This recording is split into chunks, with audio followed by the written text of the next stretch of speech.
Oh, ma chère Eumathia, vous ici. Quel vent vous pousse à cette heure en ce lieu solitaire? La douce harmonie de votre instrument. Mais vous aviez peut-être cru en jouir pour vous seul. Eh bien, il vous faudra souffrir qu'une heureuse fortune m'ait conduite ici. Je vous prie de ne pas lâcher votre instrument, et pour l'amour de moi, et comme ce lieu nous y invite, de me jouer quelque chose dans votre style, qui ne pourra être que bon et parfait. Je vous remercie beaucoup de ces compliments. Et pour ne pas tomber dans le défaut commun des musiciens, je vais commencer sans me faire prier, et je m'arrêterai dès que je penserai que je vous fatigue. Vous ne me verrez jamais fatiguée. Commencez, je vous prie. Alors, asseyez-vous sur ce rocher, et pour être agréablement installé. Ainsi, vous goûterez mieux l'harmonie à quelque distance.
C'est très simple, c'est une pièce de Galilée.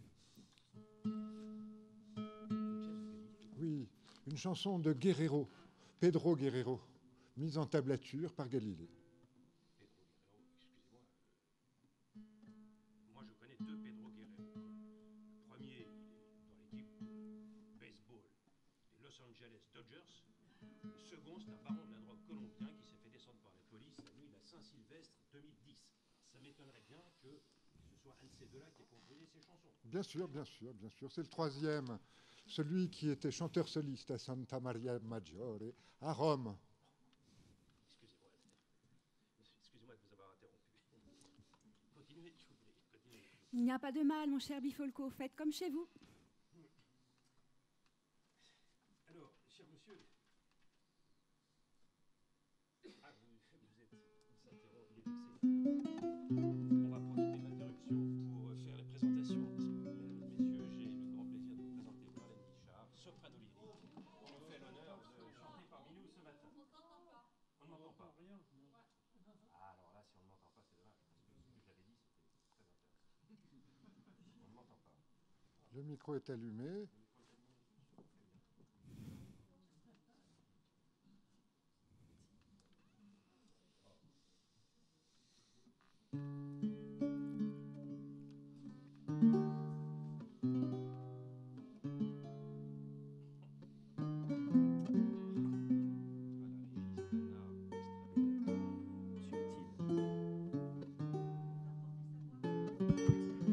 Ah, là, je pense que c'est mieux. Non?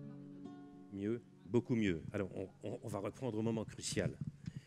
Cher monsieur, c'est très joli, mais pourriez-vous nous dire ce que vous venez de jouer? Alors, je recommence. Donc, monsieur n'a pas entendu. Non seulement il ne parle pas bien fort, mais en plus, il est dur d'oreille, excusez-le. Oui. C'est une chanson de Pedro Guerrero, Pedro mise en Guerrero. tablature Mais- par le célèbre Galilée. Non, excusez-moi, Pedro Guerrero, moi j'en connais deux. Il y en a un, c'est un membre de l'équipe de baseball de Los Angeles, les Dodgers. L'autre, c'est un baron de la drogue colombien qui s'est fait descendre à Bogota la nuit de la Saint-Sylvestre 2010. On l'appelait le Cuchillo, le surineur. Non, ça m'étonnerait que ce soit un de ceux-là qui ait composé ces chansons, monsieur. Bien Même. sûr, bien sûr, bien sûr. C'est le troisième. Celui Troisième. qui était chanteur soliste à Maggiore, à Santa Maggiore, à Rome. Excusez-moi, je ne voulais pas vous interrompre. Donc, je profite de l'interruption, cette seconde interruption, pour vous présenter Marlène Guichard, soprano lyrique, qui nous fait l'insigne honneur de chanter avec nous ce matin. Alors, dans la méthode de lutte de Vincenzo Galilei, ce n'est pas Eumatia, c'est Eumatio, c'est un homme. Alors, pour les besoins du spectacle, nous l'avons transformé en femme. Mais alors, vous voyez les complications, il aurait fallu un castrat. Il n'y en avait pas, enfin bon, bref. Donc, c'est elle. Et notre luthiste François Bonnet, qui nous fait également l'insigne honneur de jouer parmi nous ce matin. Alors, ah oui, et je me présente moi-même, Jean-Christophe Saladin. Alors, mon personnage se nomme Bifolco. On l'a pris dans l'opéra de Cavalli, la Callisto. Alors, c'est un personnage, c'est un peu un plouc, quoi. C'est le paysan un peu arriéré. Ah, vous aviez remarqué. Bon. Mais qui a un bon fond. C'est plutôt un brave type. C'est un personnage de comédie. Et il se trouve dans la Callisto, dans l'opéra. Il fait les intermèdes comiques. Bon, et donc, on s'est dit, ça va être pratique, ça tombe bien. Bon. Donc, nous reprenons. Alors, cher monsieur, mon cher signor Fronimo, quel rapport y a-t-il entre cette sympathique musique et Galilée? La musique a été mise en tablature par Galilée. Ah, par Galilée. Non, mais vous vous moquez de moi. Je ne suis pas allé longtemps à l'école, mais je sais tout de même que Galilée n'était pas musicien, mais astronome. Certes, je ne vous parle pas du célèbre Galileo Galilée, l'astronome, mais Vincenzo, son papa, était luthiste. Ah, je vous remercie. Je suis ravi d'apprendre que le papa de Galilée était musicien. Et pas musicien de second ordre, un grand musicien. On joue encore ses œuvres, par exemple, le Saltarello. Si vous voulez, je vais vous le jouer. Oh, avec plaisir, ça va beaucoup plaire à ces messieurs.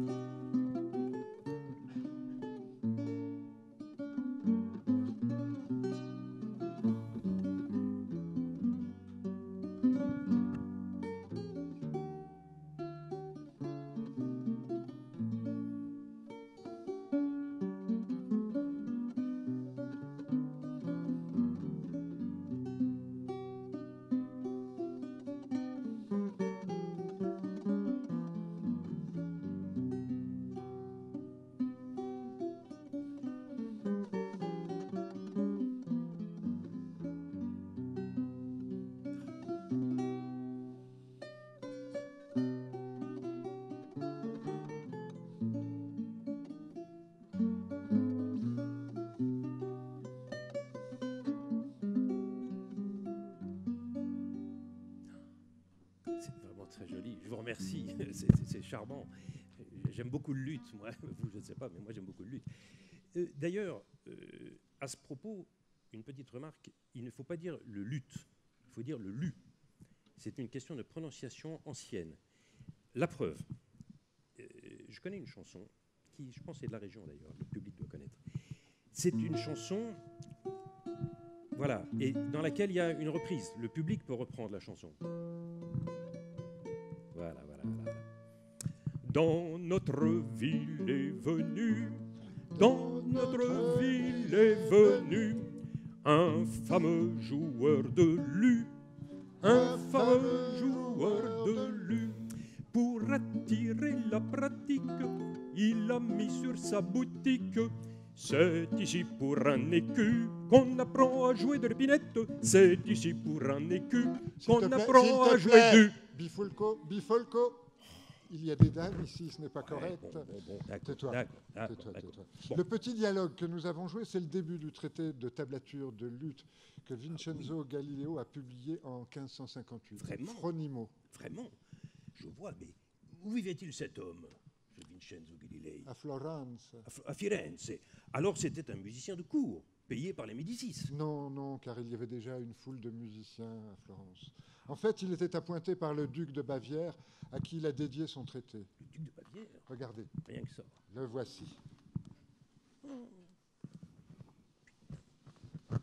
Phronimo, dialogue de Vincenzo Galilei de Florence sur l'art de la tablature de la musique au luth, imprimé à Venise en 1658.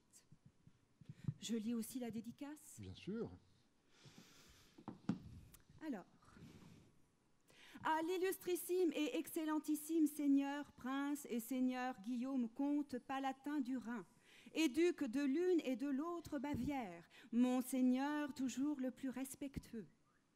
Le digne et rare nom illustrissime et excellentissime seigneur prince, que l'illustrissime et excellentissime seigneur duc, votre père, s'est employé à honorer à sa grande louange, en exaltant généralement toutes les vertus, et en particulier la musique, a donné un témoignage évident de la noblesse et de la générosité de l'âme si fameuse de l'illustrissime et sérénissime maison de Bavière.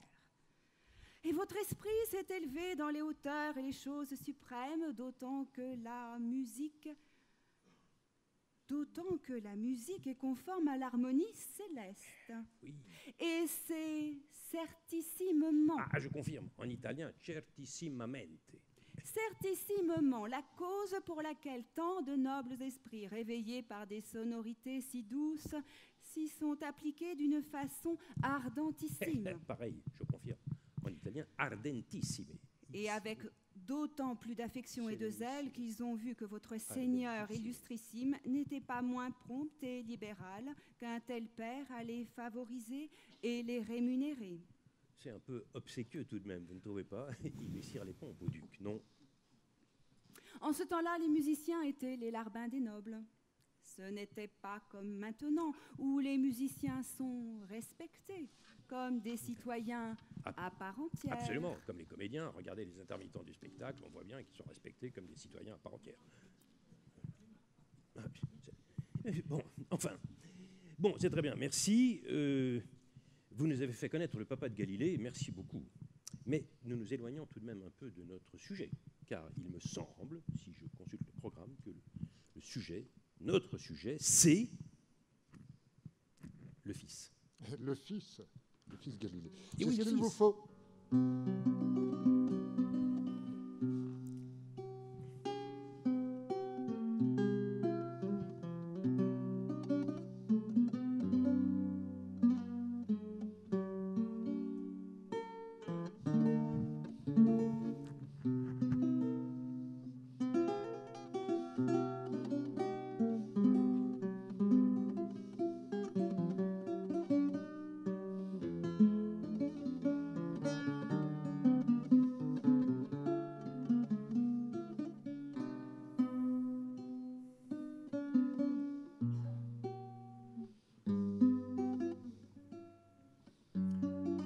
Oui, bon, d'accord. C'est très joli, je suis d'accord avec vous. Mais tout tout de même, vous n'allez pas me faire croire que c'est le fils Galilée qui a composé ça.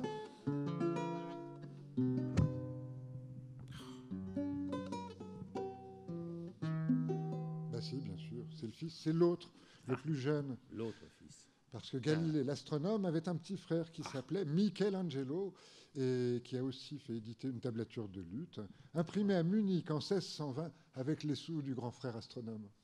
Également dédié au duc de Bavière, le fils de l'autre, je présume. Absolument. Maximilien Ier, fils de Guillaume. Mais l'apparition de Callisto à Galilée... Ah, l'apparition de Callisto à Galilée, alors là, je sais. J'ai tout là-dedans. Regardez. C'est Galilée lui-même, il a raconté l'histoire, il en a fait un livre. Je vois ça. Le messager des étoiles, Sidereus Nuncius, en latin. Et c'est pas tout. Ce n'est pas tout.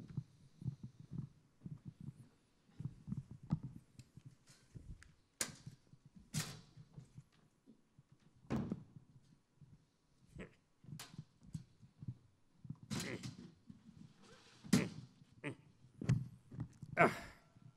Mesdames et messieurs, un peu d'attention s'il vous plaît. La scène se passe à Padoue, le 7 janvier 1610, sur la terrasse de la maison de Galilée.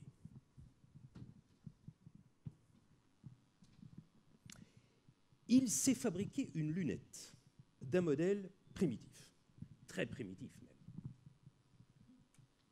même. Putain, j'y vois rien. Mais qu'est-ce que c'est? Oh, régisseur, qui c'est qui m'a foutu cette lunette-là? On n'y voit absolument rien dedans. Fin Dieu. Ah, je sais, ça doit être là. Habituel, c'est l'optique. Il faut nettoyer la lentille. Mais je vois toujours rien. Pourtant, je la connais bien, cette... D'habitude, elle grossit au moins 2 fois. Et 2 fois, je vois double, quoi. Bon, c'est nul. Franchement, l'optique, c'est très difficile. Bon, celle-là n'est pas bonne. Mais heureusement, grâce à la technique moderne, clé USB, ordinateur, nous allons regarder ce que Galilée a vu du haut de sa terrasse. Et que voit-il donc? Que voit-il donc? Ah, nous allons vous montrer les dessins qu'il a fait imprimer dans ce livre. Alors, évidemment, dans le livre, ils sont imprimés noir sur blanc, imprimerie, encre noire, papier blanc. Nous, grâce à la technique moderne, nous avons fait des clichés de ces dessins et nous avons inversé les couleurs. Nous les avons fait blanc sur noir pour que ça ressemble à ce qu'on voit en vrai la nuit dans le ciel étoilé. Parce que les étoiles, on les voit blanches sur fond noir et non pas noir sur fond blanc, que je sache. Donc... La nuit du 7 janvier 1610. Voilà, elle vous le dit en français, mais c'est en italien dans le texte, quelquefois en latin. Comme je regardais les astres avec la lunette le 7 janvier de cette année 1610, à la première heure de la nuit, Jupiter parut. Et comme je commençais seulement alors de me servir d'une excellente lunette, je le vis pour la première fois accompagné de 3 astres, qui paraissaient très petits mais très brillants. Je les pris d'abord pour des étoiles fixes. Ils me surprirent pourtant assez car je les voyais régulièrement disposés dans une ligne droite et parallèle à l'écliptique, et ils me paraissaient plus luisants que les autres étoiles de la même grandeur. Leur situation avec Jupiter et entre eux était de cette sorte.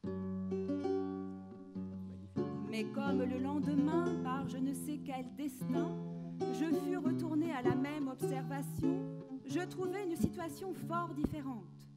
Et ces 3 étoiles étaient toutes occidentales à l'égard de Jupiter et étaient plus proches entre elles que la nuit précédente. Elles étaient éloignées entre elles d'un espace égal, comme vous voyez ici dépeint. Qua propter, maximo cum desiderio, sequentem expectavi noctem. Verum, aspe frustratus fui, nubibus enim, undi quaque obductum quid coelum. C'est pourquoi j'attendis avec beaucoup d'impatience la nuit suivante, mais mon espoir fut déçu, car de tous côtés, le ciel était couvert de nuages. Wow. Et on continue. Le 10 de ce mois de janvier, ces étoiles me parurent ainsi disposées à l'égard de Jupiter. Il n'y en avait que 2, et elles étaient orientales l'une et l'autre. je crus que la troisième était cachée sous Jupiter. Elles étaient comme auparavant alignées avec Jupiter et placées régulièrement selon la longueur du zodiaque. Je formais le dessein d'observer ces choses dans la suite avec plus de soin. Je vis donc le 11e jour du mois une situation de cette sorte. Il n'y avait que 2 étoiles et elles étaient orientales. Celle du milieu était 3 fois plus éloignée de Jupiter que de la plus orientale, quoiqu'elles eussent paru presque égales dans la nuit précédente. Mais qu'est-ce qu'il raconte? Elle n'est pas aux 2 tiers, elle est à peu près au milieu. Ah oui, c'est exact. Mais ça, je pense que c'est un problème d'imprimeur. L'imprimeur italien était pressé, il a imprimé à toute vitesse, il n'a pas mis les distances exactes. Alors que dans l'édition française, comme tu l'as ici, il y a les bonnes distances. Ce qui nous donne, regarde. Ah oui, là on voit bien qu'elle est aux 2 tiers. Les 2 tiers. J'établis donc et je déterminai indubitablement que dans les cieux, il y avait 3 satellites ou 3 étoiles errantes qui se meuvent autour de Jupiter, de la même sorte que Vénus et Mercure se meuvent autour du Soleil. Le 12e jour du même mois, à la première heure de la nuit, je vis ces étoiles disposées de la manière suivante. La plus orientale était plus grande que l'occidentale. Elles étaient pourtant toutes 2 fort visibles et fort brillantes. L'une et l'autre étaient éloignées de Jupiter de 2 minutes. La 3e petite étoile, que vous voyez ici représentée, commença de paraître à 3 heures. Il s'en fallait de peu qu'elle ne touchât le côté oriental de Jupiter. Elles étaient toutes alignées et rangées selon la longueur de l'écliptique. Le 13, je vis pour la première fois 4 satellites ainsi situés. 4. Il y en avait 3 occidentaux et un oriental. Ils étaient presque alignés. Alors, die quatuor decimo. Nubilosa fuit tempestas. Le 14 janvier, le ciel fut nuageux. Catastrophe. Le suspense est à son comble. Le 15, à la 3e heure de la nuit, ces étoiles étaient ainsi rangées. Là, c'est sûr, on les voit toutes les 4 bien alignées. On les avait déjà vues le 13, 3 d'un côté et une de l'autre, mais cette fois, elles sont là toutes les 4. Et ça continue comme ça jusqu'au 2 mars. C'est magnifique.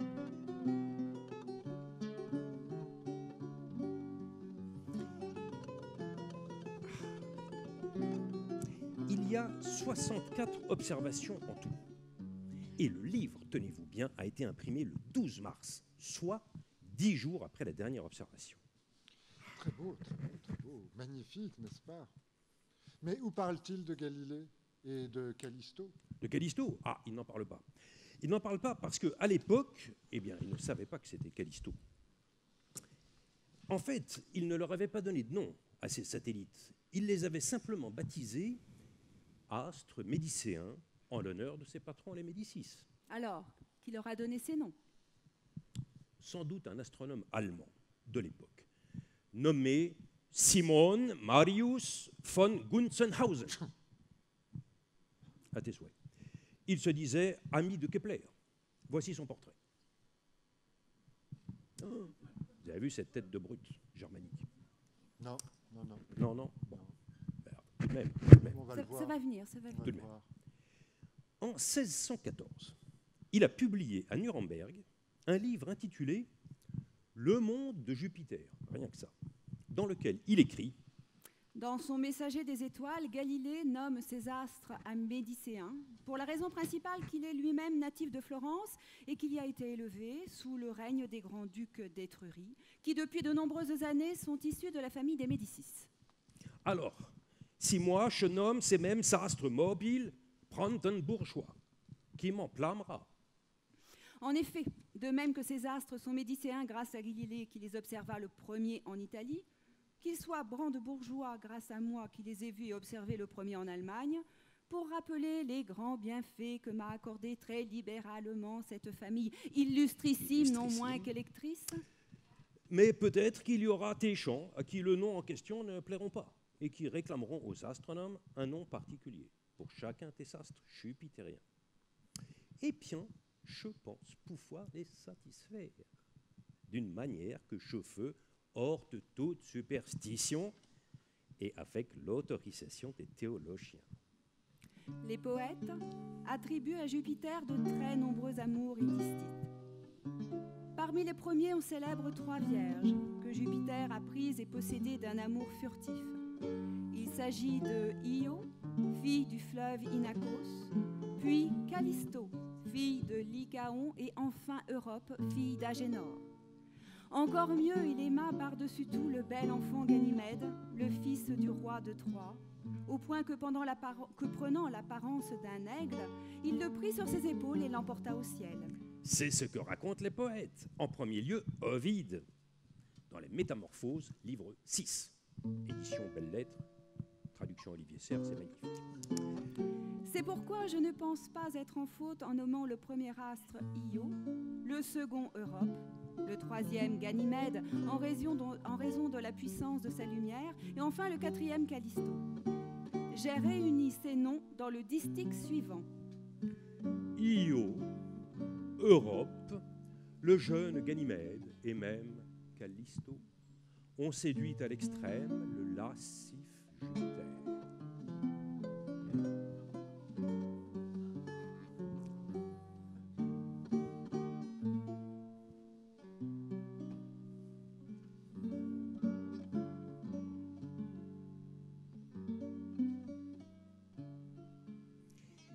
Maître Johannes Kepler, mon ami mathématicien impérial, m'a fourni l'occasion de proposer ces noms propres grâce à ce mythe.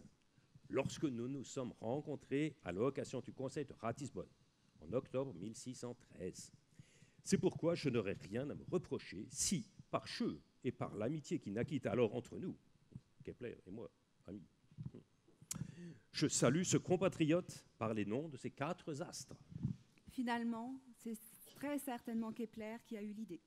Kepler, Galilée ou Simon Marius, cela ne change rien. Mais cette Callisto, n'est-ce pas la déesse chez qui Ulysse a passé 10 ans avant de retrouver Pénélope? Mais non, excuse-moi. Celle-là, c'est Calypso. La nôtre, c'est Callisto, en grec, la très belle. Mais tu veux que je t'explique qui c'était cette Callisto? C'est une nymphe qui a été transformée en ours. Voilà, encore une histoire qui vient d'Ovide, comme toujours.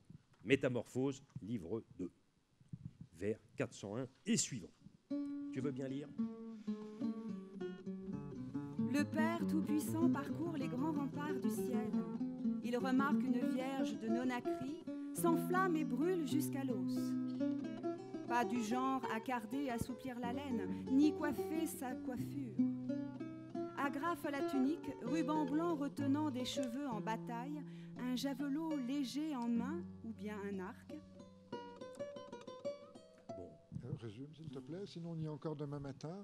Bon, je résume. Jupiter tombe amoureux d'une nymphe qui fait partie de la suite de Diane, la chasseresse. Or, Diane et ses nymphes sont absolument chastes. Elles n'aiment que chasser les bêtes sauvages dans les forêts. Donc, impossible de prendre la forme d'un homme pour la séduire. Que fait Jupiter? Eh bien, il prend l'apparence de Diane elle-même. Oh. La nymphe, croyant que c'est sa patronne, la laisse faire. La laisse faire? Incroyable. Diane et ses nymphes, c'était à Lesbos, non? Il faut croire. Mais ce n'est pas tout. Jupiter s'en va et laisse la pauvre Callisto enceinte. Alors, donc, elle croit que c'est Diane qui lui a fait l'enfant. Ovide ne dit pas ce qu'elle croit, mais il dit que son ventre grossit, jusqu'au jour où Diane emmène ses nymphes se baigner dans un lac. Et bien sûr, toutes ces sympathiques créatures se baignent nues. Et Diane voit le ventre bien arrondi de Callisto. Elle entre dans une colère terrible et la chasse. Alors Junon, la femme de Jupiter, toujours jalouse, profite de l'occasion et transforme Callisto en ours. Oui, mais. Ératosthène, de Cyrène, Belles Lettres, 2014. Ératosthène dit autre chose. Ératosthène dit que c'est Diane et pas Junon qui a transformé Callisto en ours, parce qu'elle était en colère. Ératosthène, oui, celui qui a mesuré la circonférence de la Lui-même, Terre. dans ses catastérismes, c'est le premier chapitre, il dit qu'il a lu ça dans Hésiode. Étonnant, tout de même. Junon ou Diane, ça ne change rien. Et le bébé? Ah oui, le bébé. Eh bien, Ovide dit qu'il a grandi et qu'il est devenu chasseur. Chasseur d'ours, peut-être, non? Justement. Et un jour, sa mère le voit passer dans la forêt et elle oublie qu'elle est devenue une ours et elle s'approche de lui pour l'embrasser. C'est poignant. Et alors? Alors son fils, qui ne sait pas que c'est sa mère, lui décoche une flèche fatale. Mon Dieu! Mon Dieu, mon Dieu! Mais Jupiter la détourne Ah. miraculeusement et les transforme tous les Ah. deux en étoiles pour les mettre à l'abri. C'est la grande ours et la petite ours.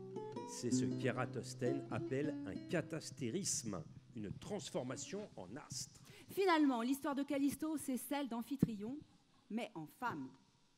Eh oui, tout à fait. Très, très bonne observation, ma chère Marlène. Dans l'histoire d'Amphitryon, Jupiter prend l'apparence du mari pour séduire la fidèle Alcmène. Et dans l'histoire de Callisto, il prend l'apparence de Diane. Et pour Europe? Pour Europe, il se transforme en taureau. Ah, ils se connaissent Io. tout ça. Io. Ah, Io. C'est moins clair, car c'est elle qui est transformée en génisse. Ganymède? Ganymède, c'est un beau garçon. Ah, ben n'est-ce pas? Et Jupiter se transforme en aigle pour le séduire. D'ailleurs, il y a aussi une constellation du taureau et de l'aigle. Bah, c'est plus un ciel, c'est un club de rencontre. Un club de rencontre. Un peu, oui. Alors, il y a deux Callisto dans le ciel, la grande ours et le satellite de Jupiter, celui que Galilée a découvert dans la nuit du 7 janvier 1610. Mais celle qui a valu des sales histoires à Galilée, c'est la deuxième, pas la première.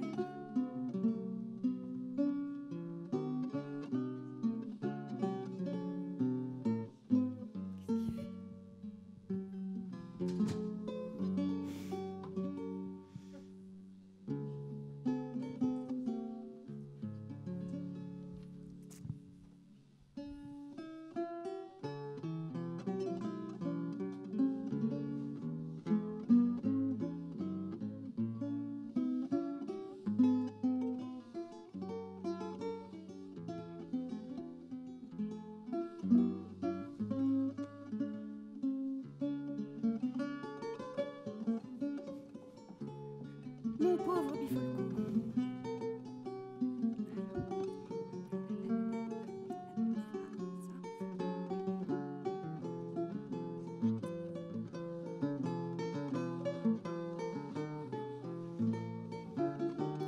Il est mignon, n'est-ce pas?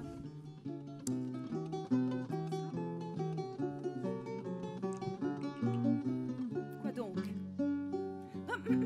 Quoi donc? Ah, d'accord.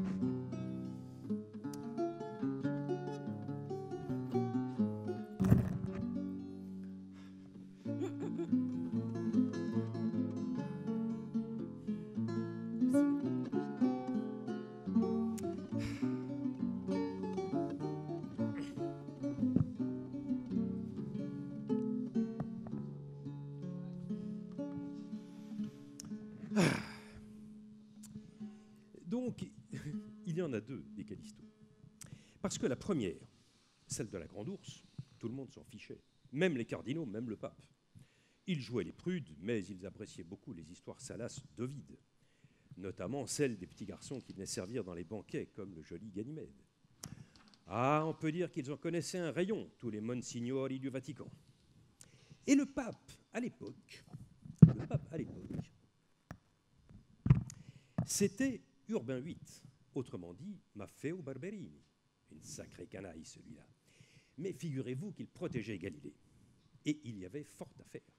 Car déjà en 1600, le pauvre Giordano Bruno, un fameux auteur de comédie, avait été grillé à Rome sur la Piazza del Popolo pour avoir soutenu, mordicus comme Copernic, que la Terre tournait autour du Soleil, alors que la Bible dit le contraire.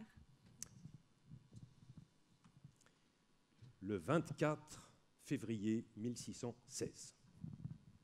Les livres de Copernic sont mis à l'index et il est signifié le lendemain à Galilée d'abandonner complètement l'opinion que le Soleil est immobile au centre du monde et que la Terre se meut. est de s'abstenir de soutenir, enseigner ou défendre cette opinion d'une manière quelconque, par parole ou par écrit. Mais pourquoi l'opinion de Copernic est-elle contraire à la Bible? Parce que, dans la Genèse, il est dit que Dieu a créé deux grands luminaires, c'est-à-dire le soleil et la lune, pour éclairer le monde. Et la Terre est ainsi au centre du monde, et le soleil et la lune tournent autour d'elle en 24 heures. D'ailleurs, c'est bien ce qu'on voit quand on regarde en l'air. On voit le soleil qui se lève d'un côté et qui se couche de l'autre. Absolument, c'est l'évidence même. Même une femme peut comprendre une chose comme ça. Ah non, ça n'est pas dans le texte, je vous le dis. Comment c'est pas dans le texte? Mon cher, veuillez respecter le texte de notre cher Jean-Christophe Saladin. Ne pas vous égarer. C'était du sous-texte. Et puis, il y a un passage célèbre de la Bible dans lequel on raconte que Josué, pendant qu'il assiégeait Jéricho, a demandé à Dieu d'arrêter le soleil dans sa course pour lui laisser le temps de prendre la ville. Oui, très bien. Mais alors en quoi la découverte des satellites de Jupiter prouve que la Terre tourne autour du Soleil? En rien. Mais elle prouve autre chose.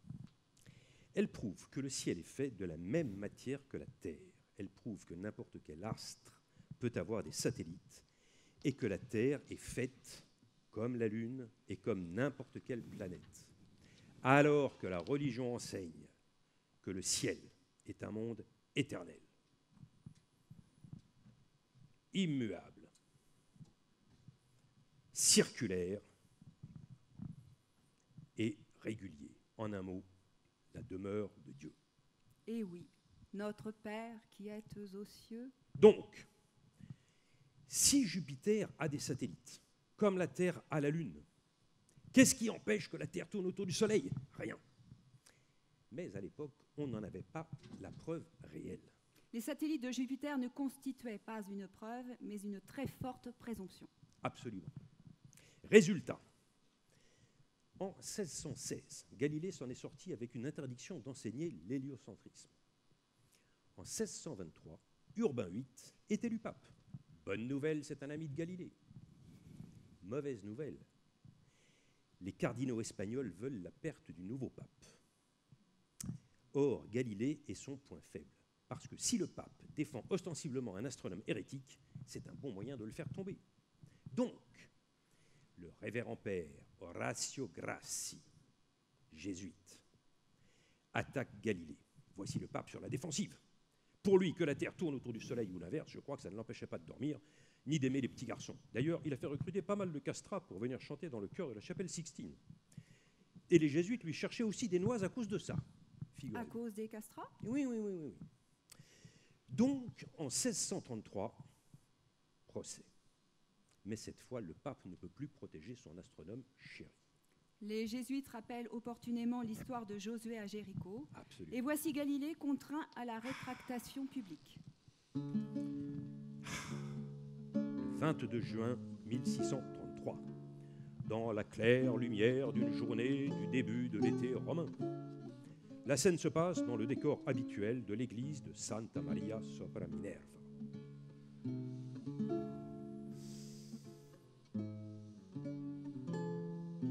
Nous disons, jugeons et prononçons que toi, Galilée, par les éléments révélés par le procès et confessés par toi, tu t'es rendu pour ce saint office, c'est-à-dire l'Inquisition, fortement suspect d'hérésie, c'est-à-dire d'avoir accordé soutien et créance à une doctrine fausse et contraire aux écritures sacrées et divines, à savoir que le soleil soit le centre pour la Terre et qu'il ne se déplace pas d'est en ouest, et que ce soit la Terre qui se déplace et qu'elle ne soit pas le centre du monde, et que l'on puisse tenir et défendre comme probable une opinion après qu'elle eût été déclarée et définie contraire à l'écriture sainte. Et Galilée a répondu « Eppur si muove ». Il paraît que non. Se non è vero, è ben trovato. Les années passent. Galilée meurt le 8 janvier 1642, 32 ans exactement après l'apparition de Callisto. La Callisto de Cavalli, c'est de la même époque? Non, non, non, non, c'est un tout petit peu plus tard. J'ai la partition, c'est écrit sur la page de titre. Prima esecuzione 28 novembre 1651 à Venise. Je vous traduis. Première exécution le 28 novembre 1651 à Venise. Bon, alors, cette Callisto, c'est laquelle des deux, hein? Parce que la Grande Ourse ou celle de Galilée? Ça prestige, j'y perds mon latin. Celle de Cavalli, c'est la Grande Ourse. Mais attention, chez lui, Diane n'est pas lesbienne du tout. Elle se meurt d'amour pour le bel Endymion qui le lui rend bien. Oh, mais j'y comprends rien de rien à vos histoires. Parce que, d'abord, des ours, dans la région, il n'y en a pas. Il n'y en a plus. Ils disent dans les Pyrénées qu'il y en a plein. Attendez un peu, pif paf. Bon, en attendant, moi je pense qu'il n'y en a plus. Et puis eux, ils disent qu'il y en aurait deux là-haut. Non mais, c'est même pas vrai. La preuve, moi je dis qu'il n'y en a qu'une. La preuve. La nuit dernière, j'étais regardé. Et j'avais rien vu. Hein. J'étais à jeun, je peux vous jurer. Eh bien, il y avait bien, évidemment, il n'y en avait qu'une, la Grande Ourse, la casserole, le chariot. Quoi. L'autre, celle qui dit là, l'italien, là, Lillet, hein, le gars, Lillet. Ah, elle est bonne celle-là. Comme elle dit ma femme, mais où c'est qui va chercher tout ça? Je vous demande. Moi-même, je me demande. Bon, en tout cas, moi, je ne vais pas me foutre là, le rat au courbouillon avec ses carabistouilles. Puis d'abord, commence à faire tard. Hein. Moi, j'ai un petit creux. Je pourrais faire une petite pause. Vous, je ne sais pas, mais moi, bon, si vous permettez.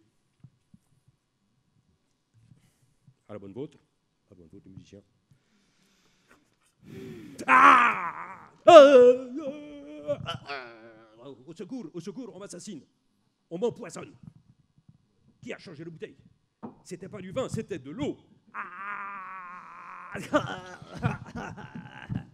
C'était l'intermède après la scène 3 de l'acte 3. Maintenant qu'il est mort, il va peut-être nous laisser tranquille. Et où, Mathias, s'il te plaît, prenons le récitatif. Restino in balsamate.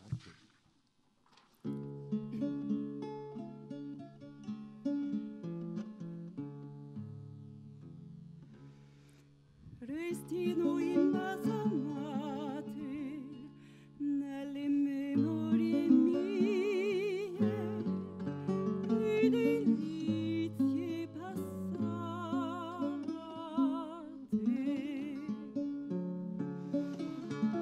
Fonti limpide pure al nostro gargoglio, la mia divina Dio, copio di letto e cara, ti baceremo,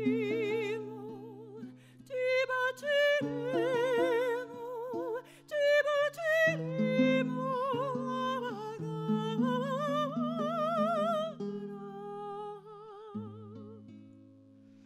e formeremo melodie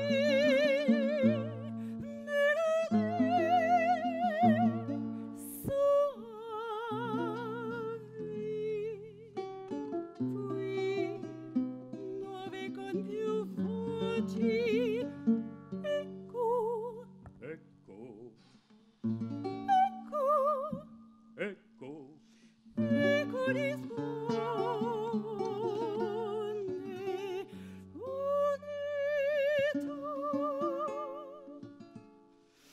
unito il suon dei baci, al suon, al suon, al suon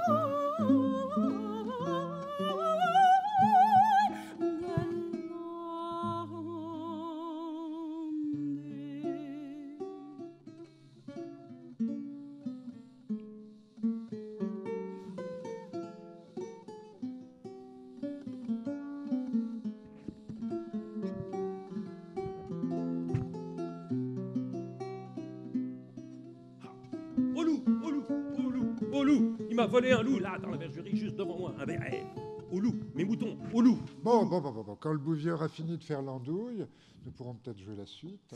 L'air de Callisto qui attend le retour de Diane. C'est la première scène de l'acte 3. Callisto est près de la source du Lédon.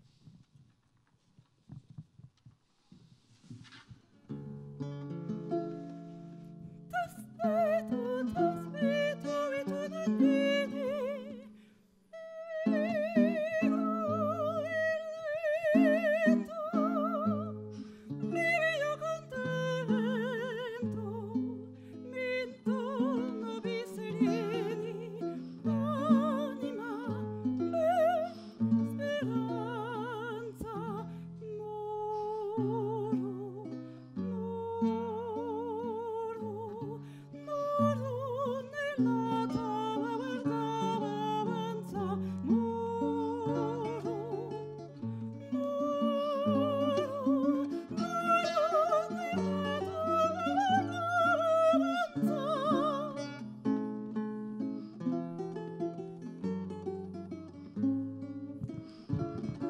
au loup, il m'a volé un agneau, là, dans la bergerie. Au loup, au Écoute, secours. ça suffit. Tu nous as déjà fait ton intermède comique. Maintenant, tu laisses chanter Oui, mais tu Mathia. n'as pas fait la fin. Parce que, tout de même, il y a la fin. Hein, la fin. Moi, j'aime bien la fin. Parce qu'à la fin, moi, j'ai un problème. Je suis timide avec les femmes. Et à la fin, il y a la nymphe, lymphée, qui vient me faire la cour. Alors, j'aime beaucoup la fin. On ne pourrait pas faire la fin? Dégage, on te dit. Non. S'il te plaît, Mathia, reprenons.